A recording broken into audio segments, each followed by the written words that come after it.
இங்க பாருங்க, நல்லா கேட்டுக்கோங்க. இந்த சொத்தை நான் ஒரு நாளும் 4 பங்கா பிரிக்க விட மாட்டேங்க. சொத்துல 3 பங்கு மட்டும்தான். முதல் பங்கு வேணா உங்க அண்ணன் எடுத்துக்கிட்டோம். இந்த 2வது பங்கு அது எனக்கு மட்டும்தான் வரணும். யாரோ ஒருத்தர் சம்பாதிச்ச சொத்துக்கு நீ ஏண்டி பேய் மாதிரி அலைஞ்சிட்டு இருக்க? என்ன பண பைத்தியம் அலையறியா? இதோ பாருங்க, இது எனக்கான சொத்து, என்னோட உரிமை.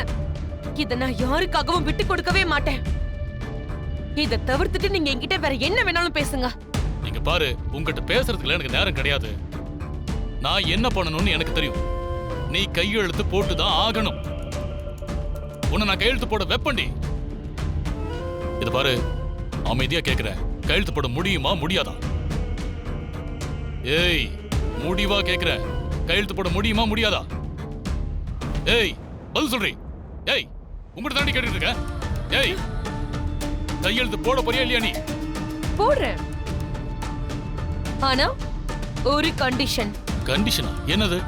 ஆமா, யாருன்னே தெரியாத அந்த ஜீவாவுக்காக நான் எப்படிங்க கையெழுத்து போட்டு கொடுக்க முடியும்? உங்க வாரிசு, உங்க தங்கச்சி பையன் அந்த ஜீவா இருக்கானே, அவனை கொண்டு வந்து இங்க நிறுத்துங்க. உங்களுக்கு தைரியம் இருந்தோம் என் கண்ணு முன்னாடி கொண்டு வந்து நிறுத்துங்க. அதுக்கப்புறம் நான் கையெழுத்து போடுறேன். ஜீவா எங்களால கண்டுபிடிக்க முடியாதுங்கிற தைரியத்துல பேசிட்டு இருக்கியா? ஆமா, ஜீவா தான் வாரிசுன்னு மொத்த குடும்பமும் வானத்துக்கும் பூமிக்கும் குதிச்சிட்டு இருக்கீங்கல்ல.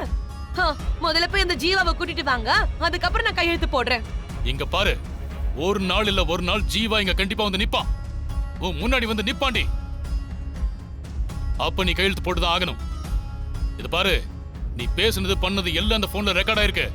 பத்திரமா கிட்ட இருக்கு, ஞாபகம் வச்சுக்கோ. புரிஞ்சுதா? முதல்ல ஜீவா வரட்டும், அப்புறம் பார்க்கலாம், போங்க.